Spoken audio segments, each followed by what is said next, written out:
Welcome to my channel country కుకుడు. అన్నలు, తమ్ముళ్ళు, చెల్లెళ్ళు, అక్కలు అందరికీ నమస్కారం అండి. గుడ్ ఈవినింగ్ అండి. ఏం లేదు, మొన్న నేను మస్కట్ గురించి చెప్పాను కండి. పార్ట్ 1 లెక్క మస్కట్ పెట్టినా కదా. మస్కట్ జైల్లో పోయి అన్ని అనుభవించి వచ్చిన తర్వాత మళ్ళీ మా మిస్సెస్ స్ట్రైక్ చేసింది, కువైట్ పోవాలని చెప్పినాను అండి.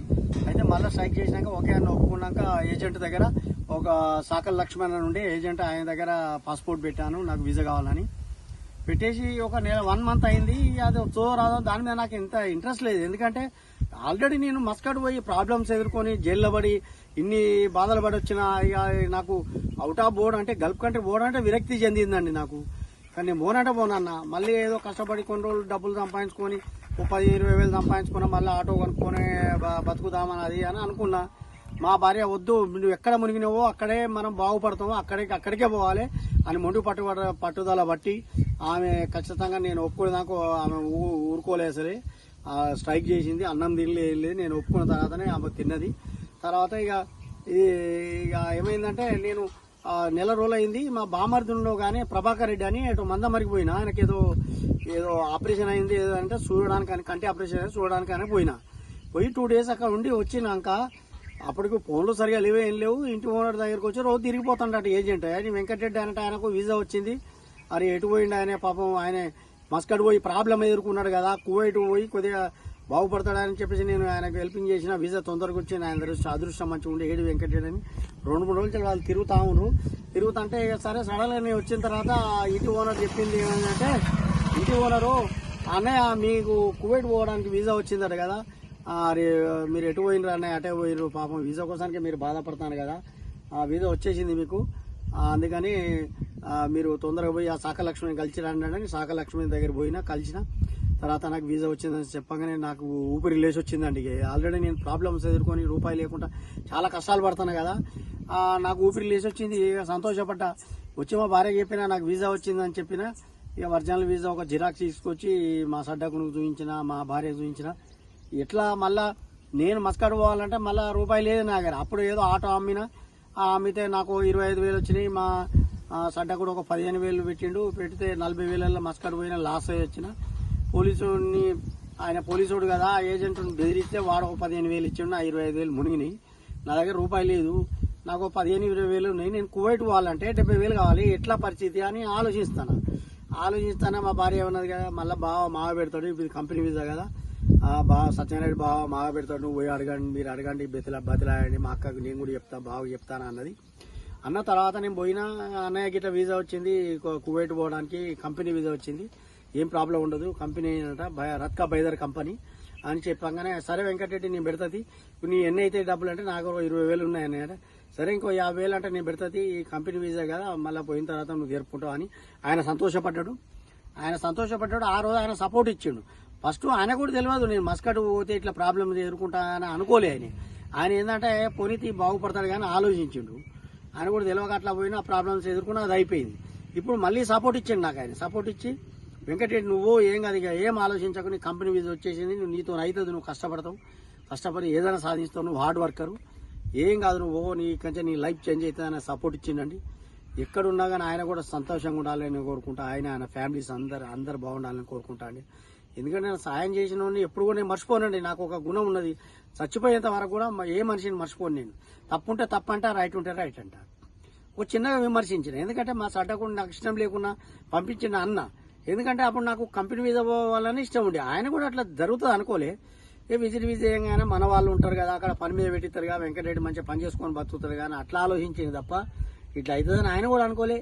జరిగింది, గతం అయిపోయింది. సరే మళ్ళీ నాకు ఫుల్ సపోర్ట్ ఇచ్చిండు, 50 వేలు పెట్టిండు పెట్టుబడి.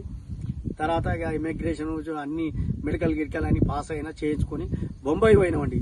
బొంబాయి పోయి తెల్లారితే ఫ్లైట్. ఒకటి శ్రీనివాసరెడ్డి అని అనుపురం, ఓ పిల్లవాడు మాతోనే వచ్చిండు.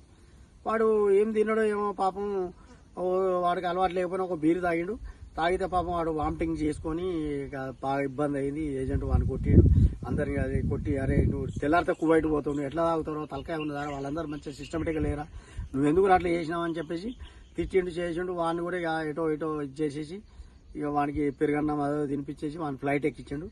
ఫ్లైట్ ఎక్కించిన తర్వాత మాకేం తెలియదు, దిగిన తర్వాత కంపెనీ బండి వచ్చేసింది. అందరూ ఇట్లా ఫోటో చూపిస్తుంది. ఎవరి ఫోటోలు వాళ్ళే చూపించి రత్కా బైదర్ కంపెనీ అని పేరు రాసి ఇట్లా అట్ట మీద చూపిస్తే మేము పోయినాం, గుర్తుపట్టినాం. కలాస ఆయన బషీర్ అని ఒక ఆయన కేరళ తన డ్రైవర్ వచ్చిండు. ఆయన మా బాబా పిఏ అని ఓనర్ పిఏ ఆయన వచ్చేసిండు. అందరినీ తీసుకొని పోయిండు. ఎయిర్పోర్ట్ నుంచి వ్యాన్ వచ్చేసి తీసుకుపోయిండు. తర్వాత తీసుకుపోయిన తర్వాత 12 మందిని ఒకటే రోజు వాప్రా అనే సిటీ ఉన్నది, చిన్నది పల్లెటూరు లెక్క. మన ఊర్లో హన్మకొండలో చిన్న చిన్న పల్లెటూరు ఎట్లనో అక్కడ కూడా కువైట్లో వాప్రా అనే సిటీ ఉన్నది. అది ఒక పల్లెటూరు. ఆడేంది మొత్తం ఫామ్ హౌస్ ఉంటుంది. 200 ఎకరాలు ఖర్జూర చెట్లు ఉంటాయండి. ఆ ఖర్జూర చెట్లు 13-14 వేల చెట్లు ఉన్నాయి. అరే ఎవడైనా పుట్టుకతో గొప్పోడు కాదండి. అరే నేనేం చదువుకున్నానండి, నా తల్లిదండ్రులు నా డిగ్రీ చదివించిండ్రా లేకపోతే డాక్టర్ చదివించిండ్రా? ఏం చదివిపోయలే. ఏదో కష్టపడి ఏదో హాస్టల్లో చదువుకున్నా, 10th వరకు చదువుకున్నా. వాళ్ళకు కూడా లేని పరిస్థితి. అప్పుడు వాళ్ళు నాకు సపోర్ట్ ఇవ్వాలి. ఆ రూపాయి దొరుకుడే కష్టం ఉన్నది. ఏదో కష్టకాలం గడిచింది చేసింది. మరి నేను చదువుకున్న చదువుకు అంతకంటే మంచి వీజా అయితే దొరకదు కదా అని పోయినా. చాలా పోయినాక దిగినాక తర్వాత వాప్రా సిటీకి పోయినాం. పోయినాక ఇక అన్నం తిన్నాం, కొద్దిగా అన్నం పెట్టారు, అన్నం తిన్నాం. తిన్న తర్వాత ఇక ఇక్కడనే మషీల మజరా ఉన్నది. ఆ మజరా దగ్గరనే ఆఫీస్ దగ్గరనే ఒకసారి అందరు ఫోటో తీసుకున్నాడు. ఇంజనీర్ ఫోటో తీసుకొని అందరు పాస్పోర్ట్ ఇట్లా తీసుకున్నాడు. అందరితో సంతకాలు చేయించుకొని ఇక రూమ్లో పోయి ఒక రామన్న అని లచ్చన్న అని ఇక్కడ మన కరీంనగర్ దగ్గర ఒక ఊరు ఉన్నది, కొండగడ దగ్గర ఒక ఊరు ఉన్నది. ఆయన ఇద్దరు కలిసి వాళ్ళు 4 మేళ్ళు వాళ్ళు తీసుకుపోయిన అన్నం పెట్టారు. తిన్న తర్వాత మొత్తం 11 మందిలో వాడేమన్నాడు ఇంజనీరు, అరబ్ వచ్చిన వాళ్ళు ఇవ్వాలంటే చేయెత్తిన, నేను తెలుగు ఇంగ్లీష్ వచ్చిన వాళ్ళు ఇవ్వాలంటే చేయెత్తిన. నేనేమన్నా అనుకున్నట్టే ఇంగ్లీషు వస్తే వీడేమన్నా అల్కపాని మీద పెడతారు కావచ్చు అని నేను అనుకున్నట్ల. నాకు తెలియక ఎవరైనా అట్లా అనుకుంటారు కదా. వాడేం ఆలోచించిందంటే వీడికి ఇంగ్లీష్ వస్తే వీడు ఓనర్తో మాట్లాడతాడు, వీడు నా మీద ఏమైనా కంప్లైంట్ చేస్తాడు కావచ్చు అని వాడు అట్లా ఆలోచించాడు. అట్లుంటుంది గల్ఫ్ యొక్క స్టైల్ అంటే అట్లుంటుంది. అక్కడ అన్ని కష్టాలు సాధక బాధకాలు అట్లుంటాయి. అందుకని పోయేటోళ్ళు ఎవరైనా కొత్తగా పోయేటోళ్ళు ముందే ఇవన్నీ అడ్వాన్స్గా తెలుసుకుంటే ఇవన్నీ రికవర్ అయ్యి పని చేసుకోగలుగుతాడు. ఎవరితో మాట పడకుండా అన్ని ముందే తప్పులు తెలుసుకొని మంచిగా పని చేసుకోగలుగుతారు. అందరికని ఈ గల్ఫ్ కార్మికుల కోసానికి అంకితం ఇస్తున్న ఈ వీడియోలు. అయితే ఇక తర్వాత ఇంజనీరు నలుగురిని ఇంగ్లీష్ వస్తానగానే ఎవడెవడు ఇంగ్లీష్ వస్తానని 5గురిని 4గురిని ఎక్కించుకొని పోయి అదే ఫామ్ లోపల గొర్రెలని అక్కడ 400 గొర్రెలు అక్కడ తీసుకుపోయిండు. అక్కడ తీసుకుపోయేసరికి ఏంద్రో బాబు గొర్రెల సౌండ్ వస్తుంది, ఇది ఏంద్ర గొర్రెల సౌండ్ వస్తుంది, ఏంద్ర బాబు ఎక్కడి నుంచి వెళ్ళి ఎక్కడికి వస్తుంది, ఇదివరకే ఆల్రెడీ మస్కట్ పోయి ప్రాబ్లమ్స్ ఎదుర్కొని దుఃఖంలోనే బయటకు వచ్చినాయి, ఏంది దేవుడా నాకు ఎప్పుడు కష్టాలైనా. ఇక ఈ అమ్మ ఒక బాధ తర్వాత ఒక బాధ బండ వేసినావు నా జీవితం మీద, ఆ బండ మీద ఇంకొక బండ వేస్తాను, నేను బతకాలనా చచ్చిపోవాలనా అని చెప్పేసి బాధపడతానా.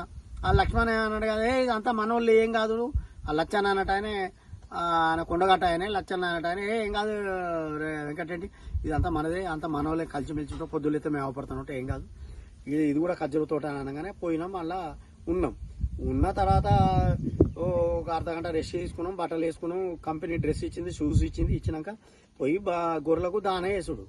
అరే దాన వేస్తున్నప్పుడు ఏడుతాను, ఒకళ్ళు మొగాలు చూసుకొని వాళ్ళు ఏడుతాను. ఏదో వేసినాం, ఒక రోజు అయిపోయింది చేసింది. ఇక రూమ్ లోపలికి వచ్చినాం. రూమ్ లోపలికి వస్తే మేము వండుకొని తినాలంటే అక్కడ సిరియా దేశం వాడు ఒక దావుద్ అని ఉండే. ఇక వాడు బండి మీద తీసుకుపోయి సామాన్ కొనుక్కొచ్చినాం, గిన్నెలు గిట్లా కొనుక్కొచ్చినాం.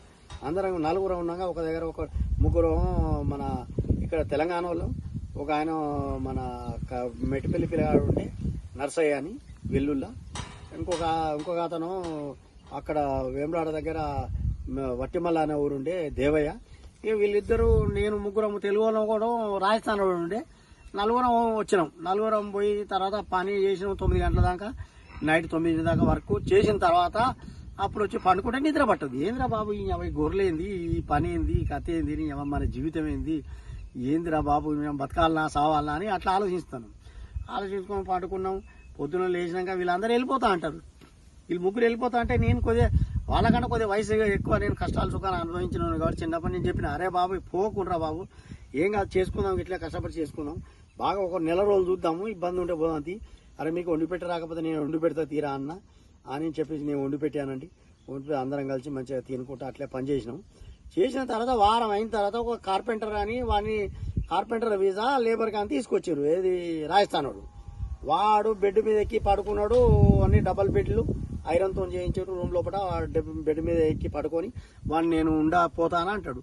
సరే నీ ఇష్టం రా, నీ వచ్చి అక్కడ గడ్డి పోయామంటే చేత కాదు, దాన వేయమంటే చేత కాదు, ఏది చేయమంటే అగ్రికల్చర్ వర్క్ అండి. మరి నేను చదువుకున్న చదువుకు అంత కాకపోతే ఏది మరి నాకు తల్లిదండ్రులు ఆధారం చూపించలే, నాకు ఓ ఎకరం అమ్మి ఏదైనా బిజినెస్ పెట్టేయాలి, ఏది చేయలే. ఏమనంటే ఆ ఉన్న 4 ఎకరాలే కాదురా, ఏం లేదు మేము కూడా కష్టం చేసుకొని బతుకుతున్నాం అన్నారు. మరి ఆ రోజులు అట్లే ఉండే కష్టమైన పరిస్థితులు. ఏదో ఇక నాకు రూపాయి పెట్టుబడి పెట్టలే. మా సడ్డకుడు ముందుకు వచ్చిండు. ఆ సడ్డకుడు పెట్టుబడి పెట్టినందుకు ఇప్పటి వరకు కూడా దాని టార్చర్ చూపిస్తూనే ఉండండి. పైసలు పెట్టినోడు ఊకుంటాడు అంటే నేను పెట్టినా అని చెప్పి ఊగనడా అంటాడు. అదే తల్లిదండ్రులు పెడితే ఎవడు ఉండడు, మాట్లాడడానికి ఛాన్స్ ఉండదు. తల్లిదండ్రులు పెట్టినట్టుంటే నేను సంపాదించింది వాళ్ళకే పంపింది కావచ్చు, నా పిల్లలు కూడా వాళ్ళ దగ్గరే ఉంటారు కావచ్చు. ఫస్ట్ వాళ్ళు చేసింది ఏంటంటే తప్పు. వాళ్ళు ఏదైనా పెట్టుబడి పెట్టి నన్ను మంచిగా చూసుకొని నేను మస్కవడానికి సాయం చేస్తే నేను ఎంతో మంచిగా చూసుకున్నాను.